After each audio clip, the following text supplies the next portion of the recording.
சித்திரை பௌர்ணமி என்றால் என்ன? சித்திரை பௌர்ணமி என்பது தமிழ் மாதமான சித்திரை மாதத்தில் வரும் பௌர்ணமி ஆகும். இந்த நாள் ஆன்மீக ரீதியாக மிகவும் முக்கியமானதாக கருதப்படுகிறது. இந்த நாள் சித்திரகுப்தர், மனிதர்களின் பாவ புண்ணிய கணக்கை வைத்திருப்பவர், வழிபாட்டிற்கு அர்ப்பணிக்கப்பட்டது.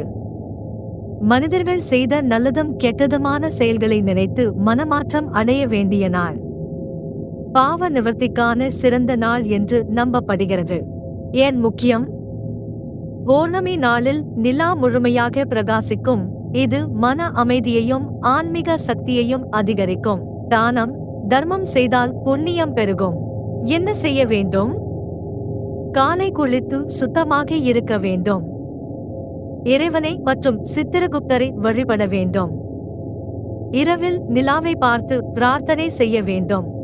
பலன்கள்: பாவங்கள் குறையும், மன அமைதி கிடைக்கும், குடும்பத்தில் நலம் மற்றும் வளம் அதிகரிக்கும்.